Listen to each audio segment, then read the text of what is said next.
শয়তান কিয়ামত পর্যন্ত মানুষকে পথভ্রষ্ট করার জন্য চেষ্টা চালিয়ে যাবে। হাদিসে এসেছে, জান কবজের সময় শয়তান মৃত্যুর পথযাত্রীকে সম্বোধন করে বলে, হে বান্দা, তুমি যদি এই যন্ত্রণা থেকে মুক্তি পেতে চাও তবে ইসলাম ধর্ম পরিত্যাগ করে দুজন খোদার অস্তিত্ব স্বীকার করে নাও।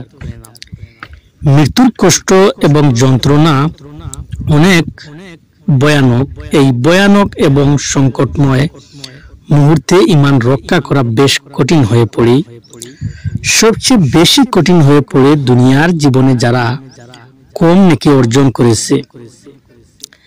হাদিসে এসেছে, জান কবজের সময় মুমূর্ষ ব্যক্তি পানির পিপাসায় ও যন্ত্রণায় কাতর ও অস্থির হয়ে যায়। তখন সে পানির তৃষ্ণায় কাতর হয়ে যায়। তখন শয়তান এক পেয়ালা বরফ পানি নিয়ে বান্দার সামনে উপস্থিত হয় এবং পেয়ালাটি আন্দোলিত করতে থাকে। অধিকাংশ সময় তখন কাতর বান্দা ভুলবশত শয়তানের নিকট পানি চায়। শয়তান বলে, হে বান্দা, তুমি যদি এই কথা বলো যে এই বিশ্ব জগতের কোনো প্রতিপালক নেই, তাহলে তোমাকে আমি এই পানি পান করতে দেব।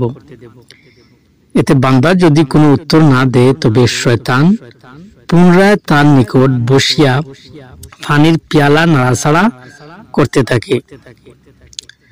তখন অনেক বান্দা বলে, আমাকে কিছু পানি দাও। শয়তান উত্তরে বলে, হে বান্দা, তুমি যদি বলতে পারো যে রাসূলগণ মিথ্যা কথা প্রচার করেছে, তাহলে তোমাকে পানি পান করতে দেব।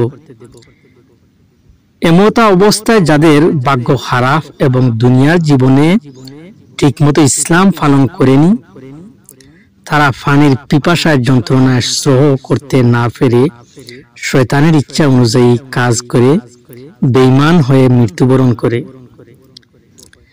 এজন্য কোনো মুমূর্ষ ব্যক্তির পাশে যারা উপস্থিত থাকবেন, তাদের প্রথম কর্তব্য হলো কালেমায়ে তাইয়্যিবা তালকিন করা। আল্লাহর রাসূল সাল্লাল্লাহু আলাইহি ওয়াসাল্লাম বলেন, তোমরা তোমাদের মৃতগামী ব্যক্তিদের লা ইলাহা ইল্লাল্লাহ তালকিন করো। তালকিনের অর্থ হচ্ছে মুমূর্ষ ব্যক্তির পাশে একটু আওয়াজ করে কালেমা পড়তে থাকা। তবে মনে রাখতে হবে, জোরাজুরি করা যাবে না, এতে বিপরীত হতে পারে।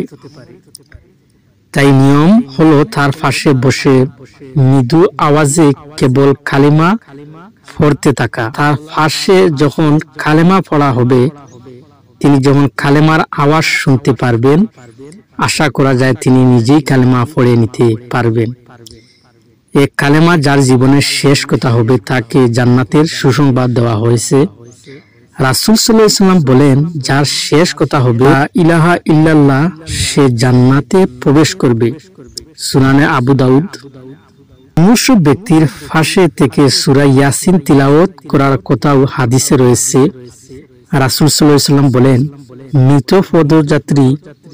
মৃত পথযাত্রী যারা, তাদের পাশে থেকে তোমরা সূরা ইয়াসিন পাঠ করো। সুনানে আবু দাউদ হাদিস।